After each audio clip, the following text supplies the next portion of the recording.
태초부터 있는 생명의 말씀에 관하여는 우리가 들은 바요 눈으로 본 바요 자세히 보고 우리의 손으로 만진 바라. 이 생명이 나타내신 바 된지라. 이 영원한 생명을 우리가 보았고 증언하여 너희에게 전하노니 이는 아버지와 함께 계시다가 우리에게 나타내신 바 된 이시니라. 우리가 보고 들은 바를 너희에게도 전함은 너희로 우리와 사귐이 있게 하려 함이니 우리의 사귐은 아버지와 그의 아들 예수 그리스도와 더불어 누림이라. 우리가 이것을 쓰면 우리의 기쁨이 충만하게 하려 함이라. 우리가 그에게서 듣고 너희에게 전하는 소식은 이것이니 곧 하나님은 빛이시라. 그에게는 어두움이 조금도 없으시다는 것이니라. 만일 우리가 하나님과 사귐이 있다 하고 어두움에 행하면 거짓말을 하고 진리를 행하지 아니함이거니와 그가 빛 가운데 계신 것 같이 우리도 빛 가운데 행하면 우리가 서로 사귐이 있고 그 아들 예수의 피가 우리를 모든 죄에서 깨끗하게 하실 것이요 만일 우리가 죄가 없다고 말하면 스스로 속이고 또 진리가 우리 속에 있지 아니할 것이요 만일 우리가 우리 죄를 자백하면 그는 미쁘시고 의로우사 우리 죄를 사하시며 우리를 모든 불의에서 깨끗하게 하실 것이요 만일 우리가 범죄하지 아니하였다 하면 하나님을 거짓말하시는 이로 만드는 것이니 또한 그의 말씀이 우리 속에 있지 아니하니라. 아멘. 한 초등학생이 병원에 가서 몸이 좋지 않아서 검진을 받게 됩니다. 검진 결과 암이라고 하는 판정이 내려졌습니다. 그래서 병원에서 치료를 받게 되는데 항암 치료를 받게 되었습니다. 항암 치료를 받게 되니까 그 부작용이 나타나게 됩니다. 그 부작용이라고 하는 것은 머리카락이 다 빠지는 것입니다. 한 올도 남지 않게 머리카락이 다 빠지고 말았습니다. 이제 어느 정도 치료가 되어서 학교로 돌아갈 시간이 되었습니다. 점점 학교로 돌아갈 시간이 되자 이 어린 학생 마음 가운데는 걱정이 생겼습니다. 우선은 머리카락이 하나도 없다라고 하는 것이 너무나도 부끄럽다라고 하는 생각이 들었습니다. 다른 아이들은 다 머리카락이 다 있는데 나 하나만 없다라고 하는 그 생각 때문에 혹시나 같은 반 친구 아이들이 나에 대해서 놀리지는 않을까, 나에 대해서 수근수근거리지 아니할까, 나와는 더 이상 놀아주지 않을 거다. 이러한 염려와 걱정이 그 마음을 힘들게 하였고 그 마음을 어렵게 하였습니다. 이제 학교 갈 때가 되었는데 내가 이제 가발을 쓰고 갈까 그런 생각을 하였습니다. 이제 학교 가는 날이 되었습니다. 아직 몸이 좋지 않았기 때문에 어머니가 이끄는 그 휠체어를 타고 이제 학교 교실로 들어가게 됩니다.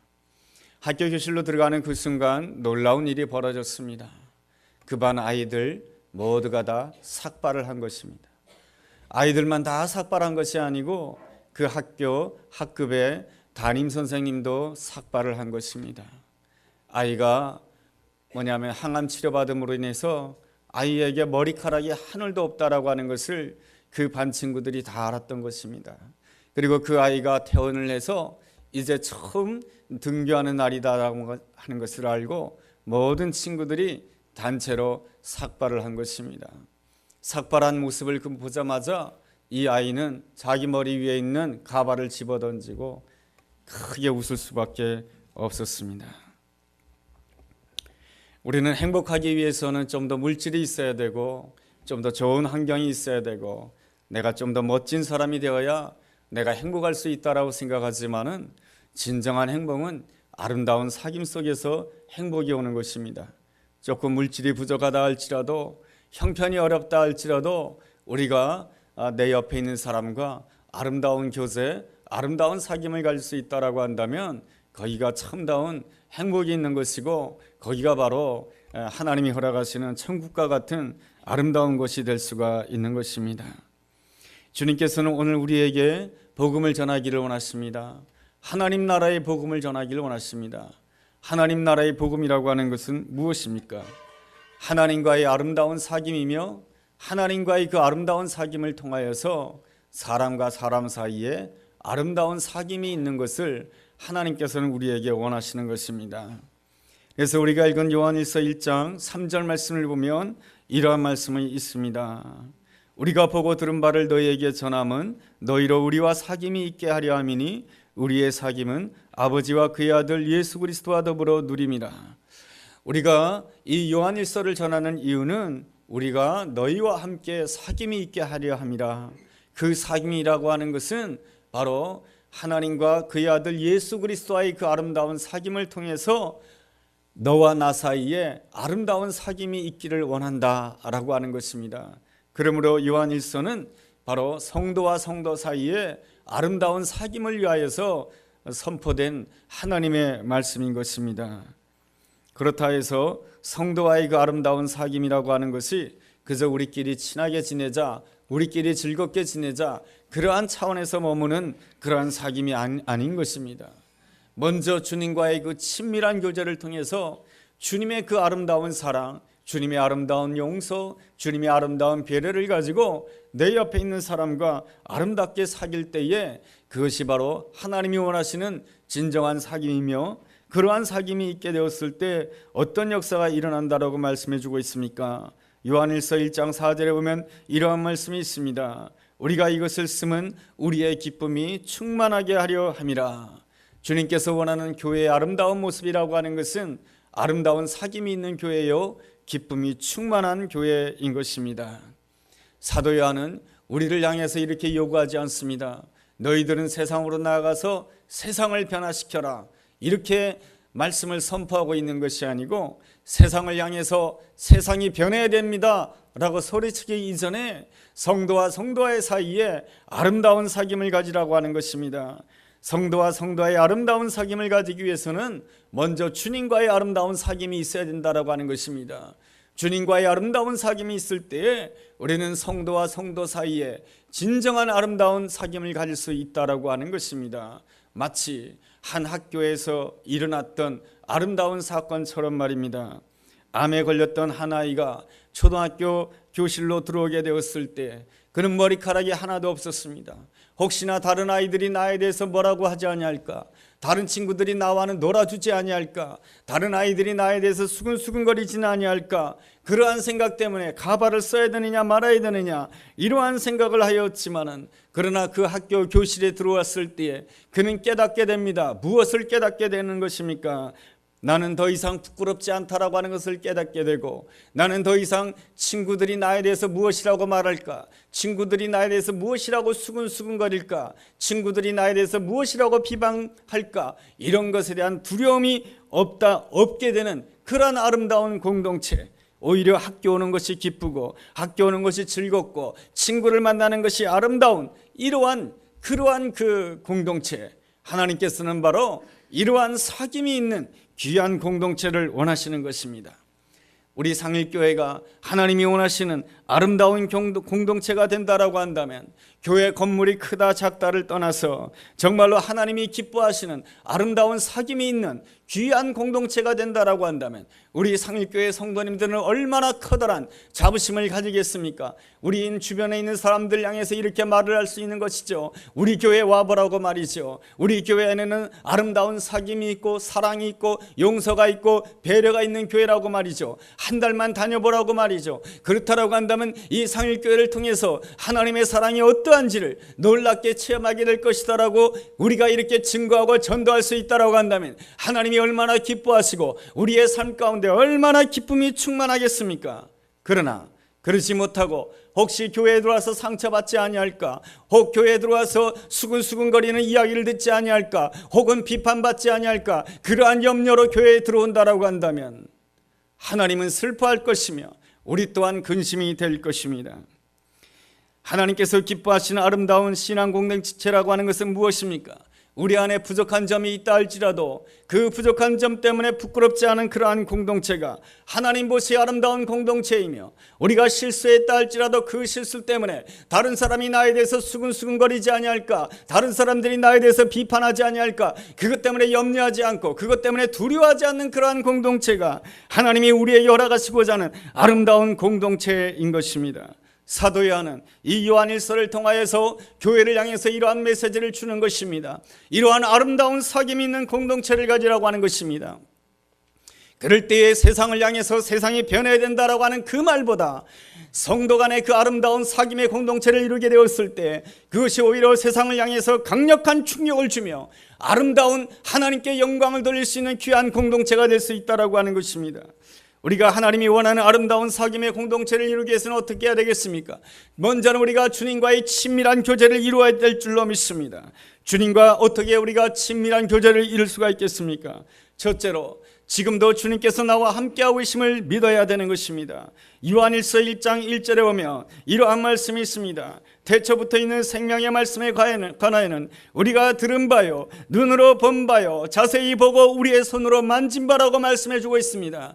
오늘 이 시간에 호산나 찬양대가 하나님을 찬양하였습니다. 하나님 나의 귀를 열어 주옵소서. 하나님의 말씀을 듣게 하여 주옵소서. 하나님 내 눈을 열어 주옵소서. 하나님의 역사를 보게 하여 주옵소서. 하나님 아버지 내 안에 영안을 열어주심으로 인해서 하나님의 역사를 손으로 만지며 체험하는 귀한 역사가 있게 하여 주옵소서. 우리가 정말로 입술로만 찬양할 것이 아니고 내 마음속에 뜨거운 마음으로 오늘도 하나님은 살아계셔서 나와 함께 하심에 주여 내 눈을 열어 주옵소서. 내 귀를 열어 주옵소서. 주님의 역사를 만지게 하여 주옵소서. 이 아름다운 소원을 가져야 될 줄로 믿습니다.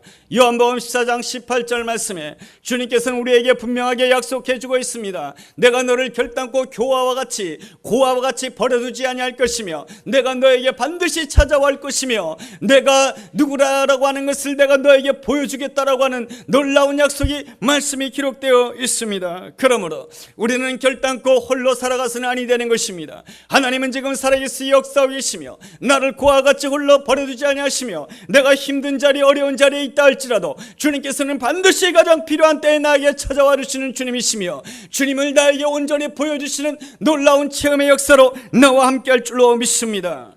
아프리카 선교를 위해서 일생 동안 헌신했던 C.T.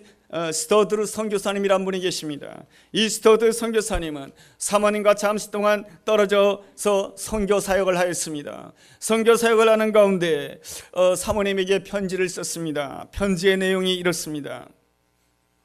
하나님의 보호의 손길이 늘 우리와 함께 있는 것을 나는 믿소. 오늘 아침에도 아이들을 위하여 아침 식사를 마련하는데 아이들이 들어와서 침대 밑에 뱀이 있다고 말하더이다. 그래서 담요를 들추어 보았더니 가느다라고 초록색을 가진 뱀이 있더군요. 이 뱀은 원주민들이 말하기를 한 번 물리기만 하면 곧바로 죽는다라고 하는 무서운 독사였어. 우리는 밤새도록 하룻밤 되도록 나와 내 아이들이 이 성교관에서 저 뱀과 함께 하룻밤을 지낸 것이요. 그러나 하나님이 우리에게 보내주신 사자는 한밤도 잠을 자지 못하였을 것이요. 나와 내 자녀들 지키느라고 말이요. 이것이 바로 스터드 선교사님의 사모님에게 보내는 편지였으며 스터드 선교사님의 아름다운 믿음인 것입니다. 그 독사의 그 뱀과 하룻밤을 같이 잤지만은 하나님의 사자가 선교사님을 지켜주셨고 하나님의 사자가 자신의 아이들을 뱀이 물지 않도록 밤새도록 지켜주었다라고 하는 것입니다. 그러므로 우리는 날마다 믿어야 될 줄로 믿습니다. 주님께서는 오늘도 역사하고 계시며 나와 함께 하신다라고 하는 것을 믿으며 날마다 하나님 앞에 기도할 줄 알아야 되는 것이죠. 주여 내 눈을 열어 주옵소서. 주님의 역사를 보게 하여 주옵소서. 주여 내 귀를 열어 주옵소서. 하나님의 음성을 듣게 하여 주옵소서. 내 눈을 보게 하여 주옵소서. 만지게 하여 주옵소서. 하나님의 역사를 만지게 하여 주옵소서. 우리가 그러한 간절한 소망을 가질 때 우리는 진실로 주님과 친밀한 교제를 나눌 수가 있으며 주님과 친밀한 교제를 나누게 되었을 때 하나님의 역사를 체험하는 놀라운 기쁨이 우리 가운데 충만하게 될 줄로 믿습니다. 이 아름다운 은혜가 이 한 주간 가운데도 여러분에게 함께하게 되기를 주의 이름으로 축원합니다. 둘째로 주님과의 친밀한 교제를 나누기 위해서는 날마다 말씀을 읽고 말씀을 묵상해야 되는 것입니다. 1장 1절 보면 말씀을 강조하고 있습니다. 1장 1절에 보면 태초부터 있는 생명의 말씀에 관하여는 이 말씀을 사실은 이렇게 바꿔서도 기록해도 무방합니다. 태초부터 있는 예수 그리스도의 말씀에 관하여는 그렇게 말씀할 수 있지만은 사도 요한은 성경을 이렇게 기록해 주고 있습니다. 태초부터 있는 생명의 말씀에 관하여는 바로 말씀을 통해서 우리 가운데 생명이 잉태되고 말씀을 통하여서 우리 안에 생명이 역사한다라고 하는 놀라운 말씀인 것이죠. 생명이라고 하는 것이 무엇입니까? 그것은 바로 하나님과 나와의 아름다운 관계를 말하는 것입니다. 인간이 정말로 살아있다라고 하는 것은 무엇입니까? 하나님과 나와의 사이에 좋은 관계가 있을 때 정말로 내가 살아있다라고 말씀할 수 있지 않겠습니까? 하나님과 우리와의 관계는 영원한 생명이라고 말씀해주고 있습니다. 영원하다라고 하는 것은 무엇입니까? 변하지 않는다라고 하는 것이죠. 인간과 인간 간의 관계는 늘 변할 수가 있는 것입니다. 오늘 좋았다가 내일은 토라질 수가 있는 것이고, 오늘은 친구처럼 지내다가 내일은 원수 관계가 될 수 있는 것이 인간과 인간 간의 관계라고 한다면, 하나님께서 우리에게 주시는 말씀을 통해서 우리에게 주시는 놀라운 생명이라고 하는 것은 영원한 생명인 것입니다. 변하지 않는 생명인 것이죠. 언제나 하나님과 우리와의 아름다운 관계가 주어지는 것이 바로 하나님 예수 그리스도를 영접하게 되었을 때 우리에게 주시는 놀라운 영생인 줄로 믿습니다. 하나님께서는 오늘도 우리와 아름다운 관계를 가지기를 원하시는 것입니다. 무엇을 통해서요? 말씀을 통해서 주님께서는 날마다 주님과 아름다운 관계를 가지기를 원하시는 것입니다. 그러므로 우리는 날마다 말씀을 사모해야 될 줄로 믿습니다. 말씀을 묵상해야 될 줄로 믿습니다. 누가복음 24장 말씀을 읽어본다라고 한다면 엠마오로 가는 두 제자의 이야기가 나옵니다. 엠마오로 가는 두 제자는 마음이 많이 슬펐고 낙심이 되었습니다. 왜 그렇습니까? 예수님을 3년 동안 쫓아다녔는데 예수님께서는 힘없이 십자가에 못 박히시는 것이에요. 그러한 모습을 보고 너무나도 절망이 되어서 그들은 예루살렘을 떠나서 자기의 고향 땅 엠마오로 가는 그러한 길이었던 것입니다. 그랬을 때 실망과 낙심으로 엠마오로 가는 그 두 제자에게 주님께서 다가가 주셨습니다. 주님께서 다가가셔서 어떻게 하였습니까? 이보시게들, 나야, 내가 바로 예수야, 내가 부활한 예수야, 내 얼굴 똑바로 봐, 내가 바로 예수야, 이렇게 말씀해 주신 것이 아니고 예수님께서 그들에게 다가가서 해주신 것은 이러한 것입니다. 구약을 통해서 메시아에 대한 예언을 말씀해 주신 것이죠. 우리 예수님께서는 이 땅에 오셔서 십자가를 지시고 부활하신 이유가 무엇입니까? 온 세상을 구원하기 위한 것입니다. 그 모든 역사는 예수님 마음대로 한 것이 아니고 이미 구약의 선지자들을 통하여서 이미 예언된 말씀이라고 하는 것입니다. 이미 그 예언된 말씀에 의해서 하나님께서 예언하신 그 말씀을 성취하기 위해서 하나님 높고 높은 보좌 가운데 있으신 하나님께서 이 땅에 오신 것이며, 우리의 죄를 사하기 위해서 예수님께서 십자가에 못 박히신 것이며, 우리에게 영생의 소망을 주기 위해서 부활하셨다라고 하는 이 놀라운 사실을 말씀을 가르쳐주며 풀어주실 때에 어떤 역사가 일어났냐면 바로 엠마오로 가는 두 제자의 마음가짐이 뜨거워지는 놀라운 역사가 일어난 것입니다. 그래서 누가복음 24장 32절에 두 사람은 서로를 향해서 이렇게 말합니다. 저희가 서로 말하되 길에서 우리에게 말씀하시고 우리에게 성경을 풀어주실 때 우리 속에서 마음이 뜨겁지 아니하더냐. 여러분, 말씀을 듣기를 사모하고 주여 우리의 귀를 열어 주옵소서. 주여 이 시간에 내가 말씀을 듣기를 사모합니다. 내가 내 귀를 열어 주옵소서. 내가 말씀에 순종합니다. 그랬을 때 우리 마음이 뜨거워지고 성령님께서 우리와 함께 하시는 놀라운 역사가 일어나기를 줄로 믿습니다. 영국에서 고아의 아버지라고 불리는 조지 밀러 목사님이란 분이 계십니다. 이 조지 밀러 목사님은 젊은 시절에 아주 불황하였습니다. 방탕한 사람이었습니다. 그런데 어느 날 친구 집에서 머물게 되었습니다. 그런데 그 친구는 매우 경건한 친구였습니다. 그 가정은 날마다 저녁마다 온 가족이 모여서 하나님 앞에 예배드리는 경건한 가정이었습니다. 남의 집에 들어왔으니 하는 수 없이 그 예배 자리에 참석할 수밖에 없었습니다. 예배 자리에 참석하는 것이 영 못마땅하였습니다. 그러나 어쩔 수 없던 것이죠. 그 예배 자리에 참석하여서 함께 그 가족들과 함께 성경을 읽기 시작하였습니다. 성경을 읽는 가운데 놀라운 역사가 일어난 것이죠. 마음이 뜨거워지기 시작하였습니다. 부족하고 못났지만은 이 죄인이지만 하나님께서는 여전히 나를 사랑하신다라고 하는 것을 믿게 되었습니다. 주님께서 나를 위하여 십자가에 피 흘리셨다라고 하는 놀라운 사실을 깨닫게 되었습니다. 그 순간 마음이 뜨거워지게 되고 그 이후로부터는 그는 하나님을 위하여 또한 영국에 있는 고아를 위하여 일생 동안 헌신하며 아름답게 영광 돌리는 복된 삶을 살았던 것입니다. 바로 왜 그러한 역사가 일어나는 것입니까? 말씀을 사모할 때 그 아름다운 역사가 일어나는 줄로 믿습니다. 우리 삶 가운데 슬픔이 있고 우울함이 있을 때 혼자 생각하고 있고 혼자 강바닥을 바라보면서 내가 혼자 명상에 사로잡힌다라고 한다면 슬픔과 우울함의 수렁 속에 빠질 수밖에 없는 것입니다. 우리는 슬픔과 우울함이 있을수록 우리가 하나님을 찬양해야 될 것이며 우리가 귀를 열어서 하나님의 말씀을 듣고 읽어야 될 줄로 믿습니다. 묵상해야 될 줄로 믿습니다. 그럴 때 하나님의 말씀이 내 심령을 뜨겁게 하는 것이고 내 인생의 열정을 불러일으키는 것이고 나로 하여금 살 소망을 가지게 하는 것이며 소망 따라서 하나님께 영광 돌리는 귀한 삶을 살도록 인도해 줄 줄로 믿습니다. 여러분, 말씀이라고 하는 것이 무엇입니까? 하나님께서 우리를 위해서 행하신 일인 것이죠. 우리는 말씀을 읽을 때마다 하나님께서 우리를 행하신 일이 무엇인지를 묵상해야 되는 것입니다. 그랬을 때 우리는 깨닫게 되는 것이죠. 하나님께서 이 성경의 역사를 통해서 하나님께서 모세를 위해서 행하신 일, 하나님께서 이스라엘 백성들을 위해서 행하신 일, 하나님께서 에스더를 위해서 행하신 일, 이 모든 일들이 오늘도 동일하게 하나님께서는 나에게 역사할 줄로 믿습니다. 그럴 때 우리의 마음이 뜨거워지는 것이고 삶의 열정이 불타오름으로 인해서 우리의 인생은 새로운 인생이 될 줄로 믿습니다. 하나님께서 나를 위해서 무엇을 행하셨는가? 이러한 질문을 가지고 우리가 성경을 읽게 된다고 한다면 창세기 1장 1절도 이렇게 읽을 수가 있습니다. 여러분, 창세기 1장 1절은 어떤 말씀입니까? 태초에 하나님이 천지를 창조하시니라, 이러한 말씀인 것입니다. 여러분, 태초에라고 하는 그 말은 시간의 첫 부분 시작이다라고 하는 그러한 것으로 해석할 수가 있겠지만, 우리가 좀 더 의미적으로 태초에 하나님이 천지를 창조하시니라, 이 말씀을 읽는다라고 한다면 우리가 이렇게 해석할 수가 있는 것입니다. 우리의 인생은 새로운 인생이 될 수 있다라고 하는 것입니다. 언제 우리의 인생이 새로운 인생이 될 수가 있는가? 하나님이 가라사대, 하나님이 말씀하실 때에 우리의 인생은 새로운 인생이 될 수 있다라고 하는 것입니다. 여러분, 창세기 1장 1절 말씀, 태초에 하나님이 천지를 창조하시니라. 우리의 인생의 태초는 언제부터 시작되는가? 하나님이 가라사대, 내 삶이 혼돈과 공허와 흑암이 그 편 위에 있다 할지라도 하나님이 가라사대 첫째 날이니라, 하나님이 가라사대 둘째 날이니라, 하나님이 가라사대 셋째 날이니라, 하나님이 가라사대라고 하는 그 말씀이 들려지게 되었을 때 내 인생은 새로운 시작, 새로운 태초가 된다라고 하는 것입니다.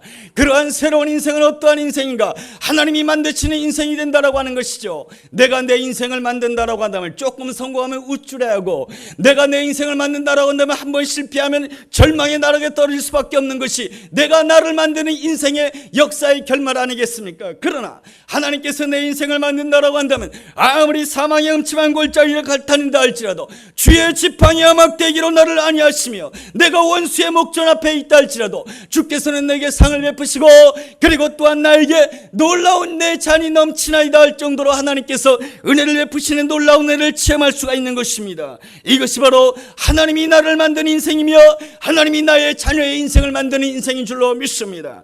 그러므로 우리는 창세기 1장 1절을 읽을 때마다 태초에 하나님이 천지를 창조하시니라. 오 하나님이여, 말씀이 들려지기를 원하옵나이다. 주여, 말씀이 들려지기를 원하오니 내 인생이 새 역사가 되기를 원합니다. 태초에 새 출발이 되기를 원합니다. 내가 내 인생을 만드는 것이 아니요, 내가 내 아들의 인생을 만드는 것이 아니요, 내가 내 딸의 인생을 만드는 것이 아니라 하나님께서 내 인생을 만들 것이며 내 자녀의 인생을 만들 것이며 우리 상일교회의 모든 역사를 만들어 줄 줄로 믿습니다. 그럴 때에 하나님께서 태초에 하나님이 천지를 창조하시느라, 천지를 창조하신 하나님께서는 오늘도 나를 가장 아름답게 만들 것이며, 그럴 때마다 내 인생의 날은 날마다 하나님 보시기에 좋았더라, 하나님 보시기에 좋았더라, 하나님 보시기에 심히 좋았더라의 역사가 우리 가운데 날마다 있게 될 줄로 믿습니다. 여러분, 그러한 것을 체험할 때 우리는 날마다 하나님과 친밀한 교제를 이룰 수 있는 줄로 믿습니다. 셋째로, 주님과의 친밀한 교제를 이루기 위해서는 빛 가운데 행할 수 있어야 되는 것입니다. 7절 말씀을 보면 이러한 말씀이 있는 것이죠. 요한일서 1장 7절을 주목해 보시기 바랍니다. 그가 빛 가운데 계신 것 같이 우리도 빛 가운데 행하면 우리가 서로 사귐이 있고 그 아들 예수의 피가 우리를 모든 죄에서 깨끗하게 하신다라는 아름다운 말씀이 있습니다. 우리가 빛 가운데 행한다라고 한다면 예수 그리스도의 피가 우리의 모든 죄를 깨끗하게 하신다라고 말씀해 주고 있습니다. 여러분, 빛 가운데 행한다라고 하는 것이 무엇이겠습니까? 빛 가운데 행한다라고 하는 것이 우리가 온전하게, 우리가 완전하게 하나님의 뜻을 온전히 따라서 행하는 것이라고 해석한다라고 한다면 예수 그리스도의 피가 우리의 모든 죄를 사할 필요가 없는 것 아니겠습니까? 그러나 빛 가운데 행할 때에 어떤 역사가 일어나는가? 그것은 바로 예수 그리스도의 피가 우리를 모든 죄에서 깨끗하게 하신다라고 하는 그 말씀해 주고 있습니다. 그러므로 빛 가운데 산다라고 하는 것은 무슨 뜻이냐면 빛 가운데 나간다라고 하는 것입니다. 내 있는 모습 그대로 빛 가운데 나간다라고 하는 것이죠. 못난 모습 그대로 빛 가운데 나가는 것이죠. 못난 모습 그대로 주님 앞에 나가는 것이죠. 이사야 선지자가 못난 모습 그대로 주님 앞에 나가게 되었을 때, 주님을 만나게 되었을 때 이사야서 6장에서 이렇게 고백하게 됩니다. 화로다 나여 망하게 되었도다 라고 말이죠. 그리고 또한 베드로가 시몬 베드로가 예수님을 만나게 되었을 때 갈릴리 바다에서 만나게 됐을 때 이렇게 고백합니다. 주여 나는 죄인입니다. 나를 떠나소서라고 고백했던 것입니다. 이것이 바로 주님 앞에 정직하게 나아가는 자의 아름다운 모습인 줄로 믿습니다. 그러므로 빛 가운데 산다라고 하는 것은 바로 신앙이 있는 척, 의인인 척, 그리고 봉사하는 척 다 빼버리고 주님 앞에 정직하게 겸손함으로 나아가며 주여 나는 더러운 죄인입니다 고백하게 되었을 때 어떤 역사가 일어난다고 말씀해 주고 있습니까? 요한일서 1장 9절 말씀에 만일 우리가 우리 죄를 자백하면 그는 미쁘시고 의로우사 우리 죄를 사하시며 우리를 모든 불의에서 깨끗하게 하신다라고 말씀해 주고 있습니다. 그러므로 우리는 주님 앞에 날마다 죄인임을 고백하면서 나의 죄를 고백하며 회개하는 것이야말로 빛 가운데로 행하는 것인 줄로 믿습니다. 그렇다고 한다면 우리는 날마다 우리가 이 성전에 나와서 대표에 기도하면서 주여 우리 죄를 용서하여 주옵소서 라고 기도하였지만 정말로 내가 하나님 앞에 용서 기도한 것입니까?